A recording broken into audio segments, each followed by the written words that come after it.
Hello everyone, कैसे हैं सब लोग। चलिए आज की क्लास शुरू करते हैं। पिछली क्लास में हमने जो इससे पहला चैप्टर था सदिश विश्लेषण, उसमें उसको न्यूमेरिकल्स किए थे। सही है, वो चैप्टर फिनिश हो गया है। अब नया चैप्टर है हमारा बल। बल में जो चैप्टर है उसमें से अधिकतर जो टॉपिक हैं वो गवर्नमेंट ने इस सेशन के लिए 30% सिलेबस कम किया है, उसमें से अधिकतर टॉपिक निकाल दिए हैं। केवल एक टॉपिक छोड़ा है, संवेग संरक्षण का सिद्धांत।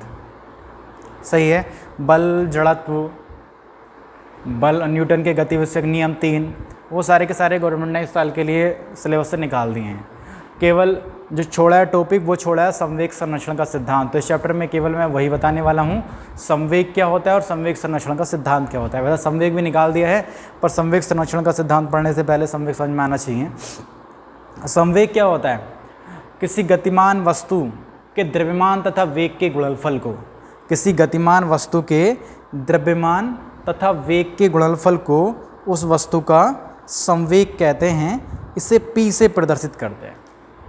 सही है, किसी गतिमान वस्तु के द्रव्यमान तथा वेग के गुणनफल को क्या कहते हैं? हम संवेग कहते हैं। इसे P से प्रदर्शित करते हैं। और P बराबर फॉर्मूला हमने पढ़ा है, P बराबर कितना होता है? mv, यानी द्रव्यमान और वेग का जो गुणनफल होता है वो क्या कहलाता है? संवेग कहलाता है। सही है, पर हमारे जो सिलेबस में इस साल वो क्या है? संवेग संरक्षण का सिद्धांत। हमें जो पढ़ना है वो क्या पढ़ना है? संवेग संरक्षण का सिद्धांत पढ़ना है। तो संवेग संरक्षण का सिद्धांत क्या होता है? तो हम क्या पढ़ेंगे अब? संवेग संरक्षण का सिद्धांत। सही है, तो उसे प्रूफ करने के लिए हम मानेंगे कि माना कोई निकाय है जिसमें 2 कण हैं। सही है, हमने माना कोई निकाय का मतलब समूह से होता है। हमने माना कि 2 कणों वाला कोई निकाय है, दोनों कणों के जो द्रव्यमान है वो कितने हैं? m1 और m2 हैं। सही है, माना कोई निकाय है जिसमें 2 कण हैं जिनके द्रव्यमान m1 और m2 हैं और उनके संवेग कितने हैं? p1 और p2 हैं। सही है, 2 कण हैं जिनके द्रव्यमान m1 और m2 हैं और उनका जो संवेग है वो कितना है? p1 और p2 है। तब उस निकाय का कुल संवेग कितना होगा भाई? p बराबर कितना होगा? वेक्टर p बराबर vector p1 plus vector p2। समझ में आया? यानी कोई निकाय है जिसमें 2 कण हैं, द्रव्यमान जिनके m1 m2 हैं, पहले कण का संवेग p1 है, दूसरे का संवेग p2 है, तो पूरे निकाय का संवेग कितना होगा? p बराबर p1 प्लस p2। सही है। अब हमने माना कि पहले कण पर F1 बल कार्य करता है, दूसरे कण पर F2 बल कार्य करता है, यानी 2 कण है ना। तो हमने मान लिया कि पहले कण पर तो F1 बल कार्य कर रहा है, दूसरे कण पर F2 बल कार्य कर रहा है, जिससे उनके संवेग में, पहले कण के संवेग में डेल्टा P1 का परिवर्तन हो जाता है और दूसरे कण के संवेग में डेल्टा P2 का परिवर्तन हो जाता है। समझ में आया? यानी जो दोनों कण हैं, हमने माना पहले कण पर F1 बल कार्य कर रहा है, दूसरे कण पर F2 बल कार्य कर रहा है। तो जब बल कार्य करता है तो बल कार्य करने से हमने माना कि उनके संवेग में, पहले कण के संवेग में डेल्टा P1 का परिवर्तन हो जाता है, दूसरे कण के संवेग में डेल्टा P2 का परिवर्तन हो जाता है। तब कुल संवेग में कितना परिवर्तन होगा?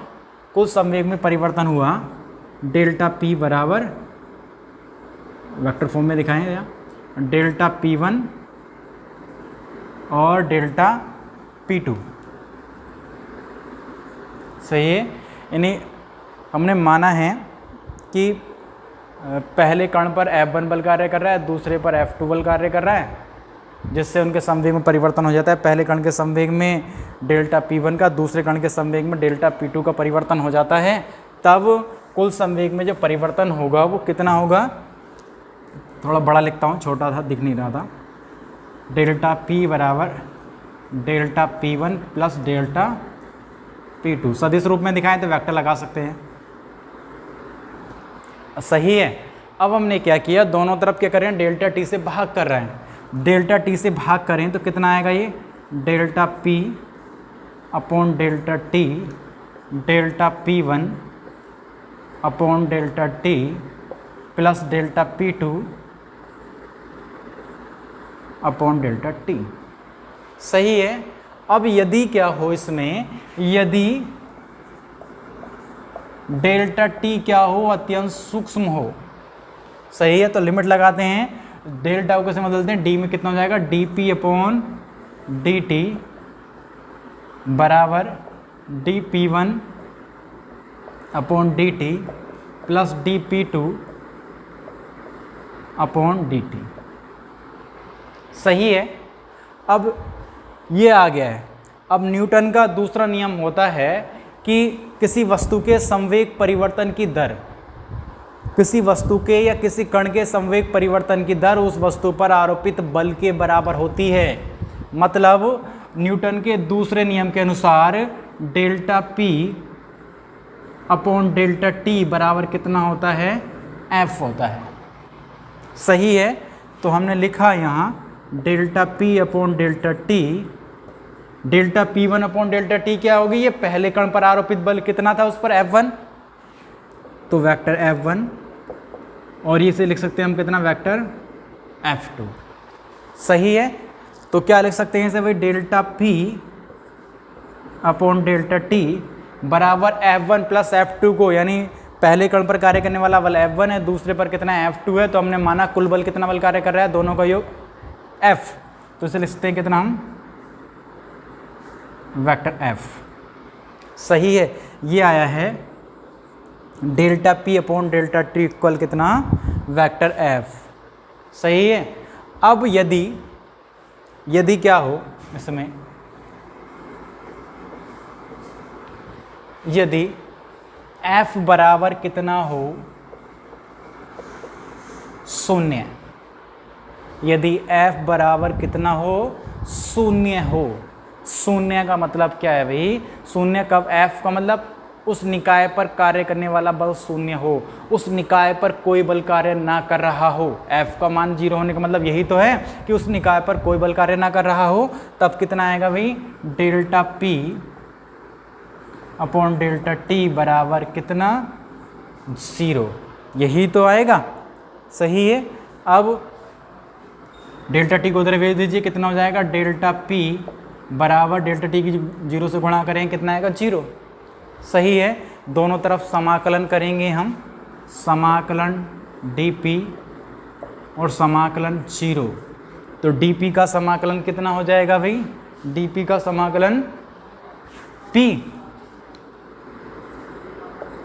और 0 का समाकलन क्या होगा, कांस्टेंट नियतांक, तो कितना आया ये, नियतांक। सही है।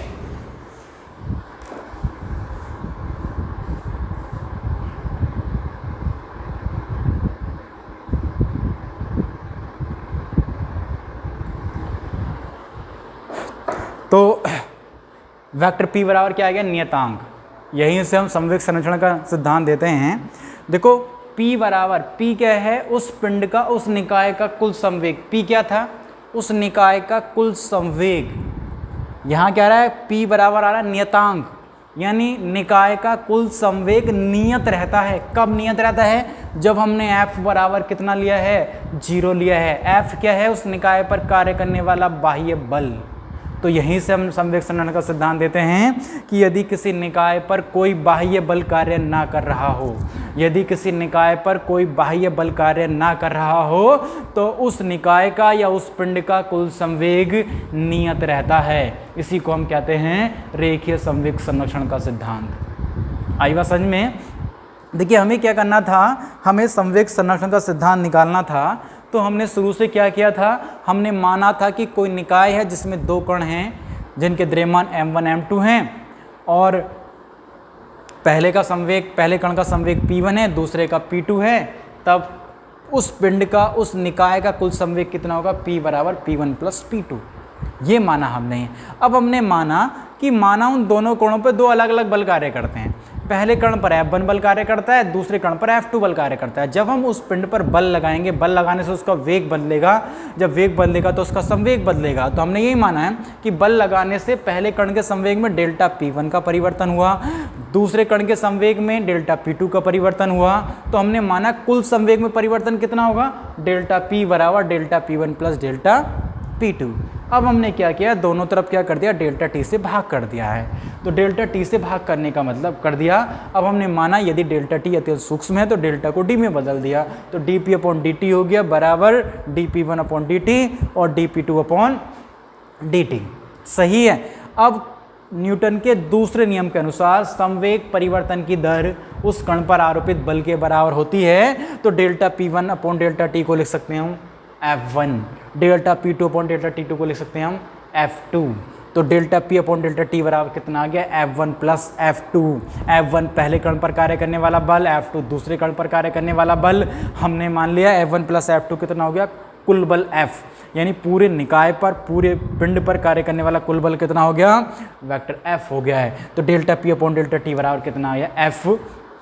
अब हमने मान लिया कि यदि F बराबर 0 हो, F बराबर 0 का मतलब उस निकाय पर कार्य करने वाला कुल बल कितना हो, 0 हो, अर्थात उस पर कोई बाह्य बल कार्य ना कर रहा हो, यानी F का मान हमने 0 रखा, तो कितना हो गया, D P upon D T बराबर 0 आ गया। अब डी टी को 0 में भेज दिया तो डी पी बराबर कितना आया, 0। दोनों तरफ हमने समाकलन किया तो डी पी का समाकलन कितना हो गया, डी हट जाएगा, पी बच गया, और 0 का समाकलन क्या होता है, नियतांक होता है, अर्थात पी बराबर क्या हो गया है, नियतांक। तो यहाँ से सिद्ध होता है, यहाँ पे लिखेंगे हम कि यदि किसी निकाय पर कोई बाह्य बल कार्य ना कर रहा हो, यदि किसी निकाय पर कोई बाह्य बल कार्य ना कर रहा हो तो उस निकाय का कुल संवेग नियत रहता है। यही क्या कहलाता है, रेखीय संवेग संरक्षण का सिद्धांत कहलाता है। सही है, इसका स्क्रीनशॉट ले लीजिए और ये नोट करना है नोटबुक में अपनी।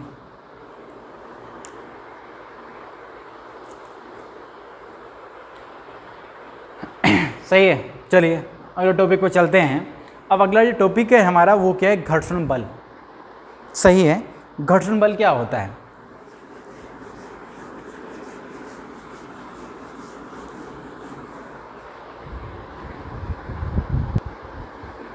तो अगला टॉपिक क्या है हमारा, घर्षण बल। अब ये घर्षण बल क्या होता है, दैनिक जीवन में हम अधिकतर जगहों में देखते हैं, बहुत सारी जगह देखते हैं हम घर्षण बल क्या। तो घर्षण बल होता क्या है भाई, महसूस करते हैं घर्षण बल हम, हमारे चलने में भी घर्षण बल लगता है।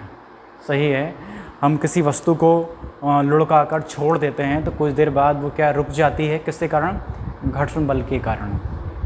सही है, यानी जब हम किसी वस्तु को धक्का देते हैं तो कुछ देर तक चलती है, वो कुछ देर चलने के बाद वो रुक जाती है। क्यों रुक गई भाई, जब हमने धक्का मार दे चलती जानी चाहिए था उसे। तो यानी इसका मतलब ये कि उस वस्तु पर कोई ना कोई बल ऐसा कार्य कर रहा है जो उसकी गति का विरोध कर रहा है। सही है, तो उसी बल को क्या कहते हैं हम, घर्षण बल कहते हैं। यानी दो वस्तुओं के संपर्क तलों के बीच कार्य करने वाला वह बल, दो वस्तुओं के संपर्क तलों के बीच कार्य करने वाला वह बल जो उनकी सापेक्ष गति का विरोध करता है, घर्षण बल कहलाता है। आई बात समझ में, दो वस्तुओं के संपर्क तलों के बीच कार्य करने वाला वह बल जो उनकी सापेक्ष गति का विरोध करता है, घर्षण बल कहलाता है। आई बात समझ में, यानी घर्षण बल का काम क्या होता है, सापेक्ष गति का विरोध करना। सही है, जैसे ये है, मैं इसे धक्का मार रहा हूँ तो ये कुछ देर चला, रुक गया, किसके कारण, मेरे हाथ और डस्टर के बीच में क्या लग रहा है, घर्षण बल लग रहा है। मैं इधर धकेल रहा हूँ उसे तो इधर धकेलने में भी मुझे बल लगाना पड़ रहा है। अगर मैं इधर से इसे धकेलूँ तो मुझे इधर को भी बल लगाना पड़ रहा है। क्यों लगाना पड़ रहा है भाई, अभी इधर भी रुका हुआ है, इधर भी रुका हुआ है, क्यों लगाना पड़ रहा है, क्योंकि मैं इधर धकेलूंगा तब भी घर्षण बल लगेगा, और घर्षण बल का काम है सापेक्ष गति का विरोध करना। मैं इधर धकेलूंगा तो घर्षण बल इधर लग रहा होगा, मैं इधर से धकेलना शुरू करूँ तो घर्षण बल की दिशा बदल जाएगी, यानी अर्थात घर्षण बल की दिशा उस दिशा के विपरीत होती है जिसमें वस्तु चलने वाली होती है। सही है, तो डेफिनेशन क्या लिखेंगे हम घर्षण बल की, कि वह दो वस्तुओं के संपर्क तलों के बीच कार्य करने वाला वह बल जो उनकी सापेक्ष गति का विरोध करता है, घर्षण बल कहलाता है। सही है, अब ये आता कहाँ से उत्पन्न होता है भाई घर्षण बल, देखते हैं कहाँ से आता है घर्षण बल। देखिए जरा, ये कोई तल मान लिया हमने और इसके ऊपर हमने क्या रख दी, ये कोई वस्तु रखी है। सही है, अब देखिए ज़रा, इस वस्तु पर कितने बल लग रहे होंगे? अब इस वस्तु पर 2 बल लग रहे होंगे। कौन कौन से बल लग रहे होंगे? एक तो इस वस्तु का भार, इस गुटके का भार mg, भार mg हमेशा किसकी ओर कार्य करता है? नीचे की ओर कार्य करता है। दूसरा बल कौन सा लग रहा होगा? इस तल की प्रतिक्रिया। सही है, प्रत्येक बल की विपरीत दिशा में प्रतिक्रिया होती है, न्यूटन का तीसरा नियम है। तो इस तल की प्रतिक्रिया, यानी ये गुटका इस तल को नीचे की ओर धकेल रहा है, तो ये तल इस गुटके को ऊपर की ओर धकेल रहा होगा, तो इसकी प्रतिक्रिया, रिएक्शन लग रही होगी ऊपर की ओर। सही है। अभी ये गुटका ये मारकर मेरे हाथ के ऊपर रुका हुआ है। कैसे रुका हुआ है? कैसे रुका हुआ है? इस पे 2 बल लग रहे हैं इस समय। इसका भार जो मेरे हाथ को नीचे की ओर धकेल रहा है, सही है, और मेरे हाथ और इसके बीच मेरा हाथ इस पे लगा रहा है प्रतिक्रिया ऊपर की ओर, यानी जितने बल से ये मारकर मेरे हाथ को नीचे दबा रहा है, उतने ही बल से मेरा हाथ इसे ऊपर उठा रहा है। ठीक है, यानी अगर ये मानूं मैं कि 1 न्यूटन का बल नीचे की ओर लग रहा है, तो 1 ही न्यूटन का बल ऊपर की ओर लग रहा है, तो परिणामी बल कितना हो गया? 1 - 1 कितना हो गया है? 0 हो गया है। अर्थात इस पर अब कोई बल कार्य नहीं कर रहा, अर्थात बल तो कार्य करें, पर परिणामी बल कितना है इस समय? इस पर 0 है, जिसके कारण ये गति नहीं कर रहा है। अगर नीचे की ओर कार्य करने वाला बल ज़्यादा होता तो ये मारकर नीचे चला जाता, अगर इस पर ऊपर की ओर कार्य करने वाला बल ज़्यादा होता तो मारकर ये ऊपर चला जाता, पर ये ना ऊपर जा रहा है ना नीचे जा रहा है, एक ही जगह रुका हुआ है। इसका मतलब इस पर कार्य करने वाला परिणामी बल कितना है? 0 है। तो वही सेम कंडीशन इस गुटके की है, इस पर भी 2 बल कार्य कर रहे हैं। इसके गुटके का भार mg नीचे की ओर धकेल रहा है, इसे नीचे की ओर कार्य कर रहा है, और इसकी प्रतिक्रिया ऊपर की ओर लग रही है। सही है, तो इनका परिणामी कितना होगा इस समय? 0 होगा। ठीक है, अब क्या करते हैं कि इस गुटके को हम खींचना शुरू कर दें। तो जैसे ही गुटके को खींचते हैं, इसे खींचने के लिए हमने इस पर बल लगाया, तो क्या होता है? ये प्रतिक्रिया झुक जाती है। सही है, जैसे ही हमने इसे गुटके को आगे खींचा, तो क्या होता है? इसकी प्रतिक्रिया जो है ये झुक जाती है। P कितना एंगल? Theta angle. सही है, तब हम इसकी प्रतिक्रिया को 2 घटकों में तोड़ सकते हैं। कौन कौन से घटक? मैंने घटक तोड़ने बताए हैं। जिस भुजा के साथ थीटा जुड़ा हुआ होता है उसके साथ कोस लगाते हैं, तो ये कितना हो जाएगा? इसका घटक P कोस थीटा, और ये वाला घटक कितना हो जाएगा इसका? P sine theta. यानी इसकी प्रतिक्रिया को 2 घटकों में तोड़ लिया हमने। यह आ गया P कोस थीटा इस दिशा में, इस दिशा में P साइन थीटा, अर्थात P कोस थीटा तो किसके बराबर होगा? इस mg के बराबर होगा। सही है, जो इसके भार को संतुलित करता है। और ये P साइन थीटा, गुटके को हम खींच रहे हैं आगे की ओर, और P साइन थीटा लग रहा है पीछे की ओर, अर्थात इसके चलने का क्या कर रहा है? ये विरोध कर रहा है। आगे बात समझ में? यानी जब हम किसी गुटके को, किसी वस्तु को खींचना शुरू करते हैं, तो उसकी जो प्रतिक्रिया सीधी ऊर्ध्वाधर ऊपर की ओर होती है, वो ऊपर की ओर न रहकर जिस दिशा में हम खींच रहे हैं उसके विपरीत दिशा में झुक जाती है। अर्थात जो तल की प्रतिक्रिया लग रही थी, अब वो 2 घटकों में वियोजित हो जाती है, क्षैतिज और ऊर्ध्वाधर। ऊर्ध्वाधर प्रतिक्रिया जो होती है वो तो उसके भार को संतुलित करती है, और जो क्षैतिज प्रतिक्रिया होती है वो उस बल को संतुलित करती है जिस बल से हम उसे खींच रहे हैं। सही है, अब जैसे जैसे हम इस गुटके को पर बल, इस बल का मान बढ़ाते जाएंगे, इसका झुकाव बढ़ता चला जाएगा, यानी थीटा बढ़ता चला जाएगा। जब ये थीटा बढ़ेगा, तो जब ये थीटा बढ़ेगा तो साइन में साइन 0 का मान 0 होता है, साइन 30 का मान 1/2 होता है, साइन 45 का मान 1/√2 होता है। यानी साइन में जैसे जैसे एंगल बढ़ता है वैसे वैसे साइन का मान बढ़ता चला जाता है। वैसे ही यानी जैसे जैसे इस थीटा का मान बढ़ेगा तो P साइन थीटा का मान बढ़ेगा।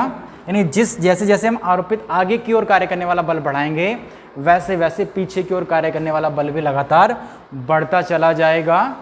सही है, अर्थात वस्तु नहीं चलेगी। यानी जितना बल हम उसे खींचने के लिए आगे लगा रहे हैं, जितना बल आगे की ओर बढ़ाते चले जा रहे हैं, उतना ही बल पीछे की ओर बढ़ता चला जा रहा है, तो वस्तु नहीं चलती। हम देखते भी हैं कि किसी वस्तु पर हम बल लगाना शुरू करें, मतलब थोड़ा सी शुरू करें तो नहीं चलेगी वो। जैसे जैसे बल बढ़ाते चले जाओगे वैसे वैसे घर्षण बल भी बढ़ता चला जाता है वस्तु पर। सही है, अब ये वस्तु रखी हुई थी कोई किसी बल से हम उसे नहीं खींच रहे थे, तब इस पर इस समय कोई घर्षण बल कार्य नहीं कर रहा था। कोई पीछे की ओर बल कार्य कर रहा है क्या, या इधर की ओर इधर की ओर कोई बल कार्य नहीं कर रहा ना, इसका मतलब इस समय इस पर कोई घर्षण बल कार्य नहीं कर रहा है। पर जैसे ही हमने इसे खींचना शुरू किया तुरंत P sin थीटा आ गया पीछे की ओर। सही है, ये P sin थीटा ही इसे क्या प्रदान करता है, घर्षण बल प्रदान करता है। अर्थात घर्षण बल कहाँ से आता है, प्रतिक्रिया का ही एक घटक होता है घर्षण बल। सही है, यानी जैसे जैसे हम उस पर आरोपित बल का मान बढ़ाएंगे वैसे वैसे उसका थीटा का मान बढ़ता चला जाएगा। पर अब ये कहोगे कि लगातार बढ़ता जाएगा क्या, लगातार नहीं बढ़ता, एक निश्चित मान तक बढ़ता है। ये तो देखो जरा, ये थीटा का मान बढ़ेगा तो P sin थीटा का मान बढ़ रहा है, यानी पीछे की ओर कार्य करने वाला बल बढ़ रहा है। पर ये P cos थीटा कोस ने में जैसे जैसे एंगल बढ़ाते हैं, कोस 0 का मान कितना होता है, अभी 1 होता है, सबसे ज़्यादा होता है। कोस 30 का मान कितना होता है, √3/2 होता है, यानी 1 से कम हो गया है। तो कोस में जैसे जैसे एंगल बढ़ता है वैसे वैसे कोस का मान घटता चला जाता है। अर्थात P cos थीटा का मान घटेगा, जैसे थीटा का मान बढ़ेगा वैसे वैसे P cos थीटा का मान बढ़ेगा, अर्थात घटेगा, यानी ऊपर की ओर कार्य करने वाला बल घटेगा। तो ये कहाँ तक घट सकता है, जब तक इसका मान किसके बराबर रहे, mg के बराबर रहे। ऐसा नहीं हो सकता कि P cos थीटा का मान mg से कम हो जाए। अगर mg से कम हो गया तो क्या होगा, ये पिंड जमीन के अंदर उस तल के अंदर धंस जाएगा। मैंने बताया था ना, जिस दिशा में कार्य करने वाला बल ज़्यादा होगा उस दिशा में गति करेगा पिंड। तो इसे इस स्थिति तक झुकना होता है जिससे P cos थीटा किसके बराबर रहे, mg के बराबर रहे। तो यानी जैसे जैसे हम इस पर आरोपित बल का मान बढ़ाते हैं वैसे वैसे क्या है, इस क्षैतिज मतलब इसका कोण बढ़ता चला जाता है, या पीछे की ओर कार्य करने वाला बल या घर्षण बल लगातार बढ़ता चला जाता है, परंतु उसका मान एक निश्चित मान तक ही बढ़ पाता है, उससे आगे नहीं बढ़ पाता। सही है, यानी यहाँ तक बढ़ गया, यहाँ तक आ गया ये, अब यहीं तक बढ़ेगा। सही है, अब यदि मैं इस पर इसे खींचने के लिए थोड़ा सा भी बल और अधिक लगा दूँ तो अब क्या है, वस्तु चलना शुरू कर देगी, क्योंकि जितना पीछे की ओर कार्य करने वाला बल था वो लग गया। मैंने माना 5, अभी मैंने 1 न्यूटन के बल से इसे खींचा तो पीछे की ओर भी कितना बल कार्य करने लगा, 1 न्यूटन। नहीं खींचा ये, मैंने इसे बढ़ाया बल, मैंने कितना कर दिया, 2 न्यूटन। तो पीछे की ओर कार्य करने वाला बल भी कितना हो गया, 2 न्यूटन। अब भी नहीं चलेगी वस्तु। अब मैंने 3 न्यूटन कर दिया तो पीछे की ओर कार्य करने वाला बल भी 3 न्यूटन हो गया, नहीं चली वस्तु। अब मैंने 4 न्यूटन के बल से खींचा, ये भी 4 न्यूटन होगा, नहीं चलेगी वस्तु। मैंने 5 न्यूटन कर दिया तो ये भी 5 न्यूटन हो गया, अब भी नहीं चलेगी वस्तु। पर अब इसकी लिमिट पूरी हो गई है कि अब ये और अधिक नहीं झुक सकता है, अर्थात पीछे की ओर कार्य करने वाला बल अब 5 न्यूटन से अधिक नहीं हो सकता है। तो अगर मैंने आगे की ओर कार्य करने वाले बल को 5.2 भी कर दिया तो पीछे वाला कितना है, वो नहीं बढ़ेगा, वो कितना है, 5 ही है। तो अब आगे की ओर कार्य करने वाला बल कैसा हो गया है, ज़्यादा हो गया है ना। तो अब क्या होगा, वस्तु आगे की ओर चलना शुरू कर देती है। आगे बात समझ में। तो यहीं से हम सीमांत घर्षण की स्थिति बताते हैं। बहुत ज़्यादा क्वेश्चन पूछा जाता है कि सीमांत घर्षण क्या होता है। तो सीमांत घर्षण यही होता है जो मैंने एक्सप्लेन किया है अभी। सीमांत घर्षण क्या है कि जैसे जैसे किसी वस्तु पर आरोपित बल का मान बढ़ाते हैं, जैसे जैसे किसी वस्तु पर आरोपित बल का मान बढ़ाते हैं वैसे वैसे उस पर कार्य करने वाला घर्षण बल भी बढ़ता चला जाता है, परंतु उसका मान एक निश्चित मान तक ही बढ़ता है, उससे आगे नहीं बढ़ पाता। इस समय क्या होती है, वस्तु चलने ही वाली होती है। सही है, इस समय वस्तु चलने ही वाली होती है। तो इस अवस्था में जो कार्य करने वाला घर्षण बल है, जिस समय वस्तु चलने ही वाली है, उस अवस्था में जो कार्य करने वाला बल है वो कहलाता है सीमांत घर्षण बल। और ये वस्तु की ये अवस्था क्या कहलाती है, सीमांत घर्षण की अवस्था कहलाती है। आई बात समझ में, ये नोट कीजिए इसे। सीमांत घर्षण बल क्या होता है या सीमांत की अवस्था क्या होती है।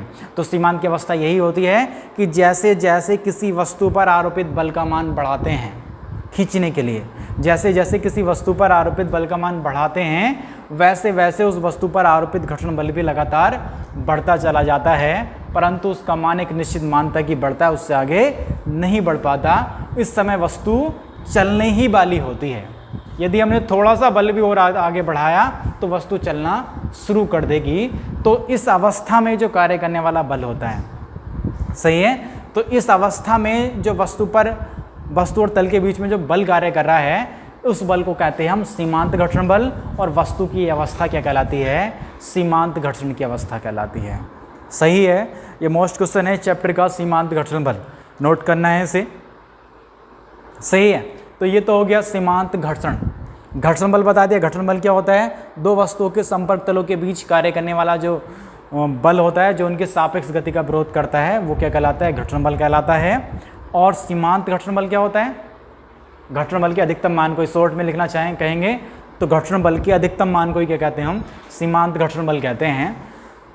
आता कहाँ से है ये मैं समझा चुका हूँ, इसे पूरा एक्सप्लेन करके। जैसे जैसे हम आरोपित बल का मान बढ़ाते हैं वैसे वैसे प्रतिक्रिया झुकती चली जाती है, अर्थात पीछे की ओर कार्य करने वाला बल बढ़ता चला जाता है, परंतु उसका मान एक निश्चित मान तक ही बढ़ पाता है, उससे आगे नहीं बढ़ पाता है। सही है। तो उस अधिकतम मान को ही, उस घर्षण बल के उस अधिकतम मान को ही क्या कहते हैं? हम सीमांत घर्षण बल कहते हैं। और ये अवस्था क्या कहलाती है? सीमांत घर्षण अवस्था कहलाती, सीमांत की अवस्था कहलाती है। अब आता है सीमांत घर्षण के नियम। सीमांत घर्षण के नियम क्या होते हैं? चलिए सीमांत घर्षण के नियम देखते हैं। देखिए सीमांत घर्षण के 3 नियम हैं। पहले घर्षण बल लिखना है, उसके बाद सीमांत घर्षण लिखना है, सीमांत घर्षण क्या होता है, और फिर उसके बाद क्या लिखना है? सीमांत घर्षण के नियम। तो सीमांत घर्षण के 3 नियम हैं। पहला नियम क्या है कि स्थितिक घर्षण बल का मान, यानी घर्षण बल का जो मान होता है वो संपर्क तलों की प्रकृति पर निर्भर करता है। आई बात समझ? संपर्क तलों की प्रकृति, यानी घर्षण बल जो लगता है दो वस्तुओं के बीच में, वो संपर्क तलों की प्रकृति पर निर्भर करता है, अर्थात उनके चिकनेपन और उनके खुरदरेपन पर निर्भर करता है, उन वस्तुओं के आकार और उनके क्षेत्रफल पर निर्भर नहीं करता। आई बात समझ? कि दो वस्तुओं के बीच जो कार्य करने वाला घर्षण बल होता है वो किस पर निर्भर करता है? उन वस्तुओं के तलों की प्रकृति पर निर्भर करता है, उन वस्तुओं के आकार और उनके क्षेत्रफल पर निर्भर नहीं करता। अर्थात दो वस्तुएं हमने महसूस भी किया है कि चिकनी वस्तुएं होती हैं, उन पर घर्षण बल क्या लगता है? कम लगता है, और खुरदरे पर क्या लगता है? ज़्यादा लगता है। उनके आकार पर निर्भर नहीं करता है। ठीक है, ये मार्कर और ये डस्टर है, ये चिकना है और मार्कर बहुत खुरदरा है। सही है। तो इसका आकार कैसा है? इसकी तुलना में छोटा है, इसका क्षेत्रफल कम है। सही है। तो क्षेत्रफल पर निर्भर नहीं करेगा। अगर ये खुरदरा है और ये चिकना है तो घर्षण बल इस पे ज़्यादा लगेगा और इस पे क्या लगेगा? कम लगेगा। तो घर्षण बल उनके तलों की प्रकृति पर निर्भर करता है, उनके चिकने पर, उनके खुरदरेपन पर निर्भर करता है, उनके आकार और उनके क्षेत्रफल पर निर्भर नहीं करता है। क्लियर? पहला नियम। दूसरा नियम क्या है कि जो घर्षण बल होता है दिए हुए तलों के लिए, घर्षण बल की जो दिशा होती है वो उस दिशा के विपरीत होती है जिसमें गुटका चलने के लिए प्रेरित होता है। घर्षण बल की जो दिशा होती है वो संपर्क तलों के स्पर्श रेखीय दिशा में होती है। घर्षण बल की दिशा जो होगी वो कैसी होगी भाई? ये गुटका है, सही है। मैं इसे इधर की ओर खींचूं तो घर्षण बल जो लगेगा ऐसे लगेगा, संपर्क तलों के स्पर्श, नहीं संपर्क तल पर खींची गई स्पर्श रेखा की दिशा में। और किस दिशा के विपरीत? उस दिशा के विपरीत जिसमें गुटका चलने के लिए प्रेरित होता है। मैं अगर गुटके को इधर खींच रहा हूं तो घर्षण बल कैसे लगेगा? पीछे की ओर लगेगा। ये दूसरा नियम है कि घर्षण बल जो होता है वो संपर्क तलों के स्पर्श रेखीय है और उस दिशा के विपरीत होता है जिसमें गुटका चलने के लिए प्रेरित होता है। सही है। ये दूसरा नियम है। तीसरा नियम क्या है कि दिए हुए तलों के लिए सीमांत घर्षण बल Fs, सीमांत घर्षण बल Fs अभिलंब प्रतिक्रिया R के अनुक्रमानुपाती होता है। अर्थात Fs अनुक्रमानुपाती होता है किसके? R के। प्रतिक्रिया क्या होती है? R होती है। घर्षण बल को प्रदर्शित करते हैं Fs से, तो Fs बराबर कितना आ जाता है? यहाँ एक नियतांक लेते हैं, यहाँ μs, और μs क्या कहलाता है? यहाँ स्थितिक घर्षण गुणांक, स्थितिक घर्षण गुणांक। ठीक है। तो 3 नियम में पहला नियम क्या है कि दिए हुए तलों के लिए जो घर्षण बल होता है वो तलों की प्रकृति पर निर्भर करता है, उनके आकार, उनके क्षेत्रफल पर निर्भर नहीं करता है। दूसरा नियम क्या है कि घर्षण बल की जो दिशा होती है वो तलों के स्पर्श रेखीय दिशा में होती है तथा उस दिशा के विपरीत होती है जिसमें गुटका या पिंड या वस्तु चलने के लिए प्रेरित होती है। और तीसरा नियम क्या है कि सीमांत घर्षण बल Fs जो होता है वो अभिलंब प्रतिक्रिया R के कैसा होता है? अनुक्रमानुपाती होता है। सही है। अब चलिए आज के लिए इतना ही रहने देते हैं। अभी 1-2 टॉपिक और बचा है, इसमें घर्षण कोण बचा है, लौटनी घर्षण बल बचा है, और घर्षण बल के क्या फ़ायदे हैं, क्या नुकसान हैं, घर्षण बल को कैसे कम किया जा सकता है, वो नेक्स्ट वीडियो में बताते हैं। ठीक है, आज के लिए इतना ही काफ़ी है। इससे रिवाइज कीजिए, इसे अपनी नोटबुक में नोट कीजिए और इसे याद कीजिए। ठीक है, thank you so much, bye.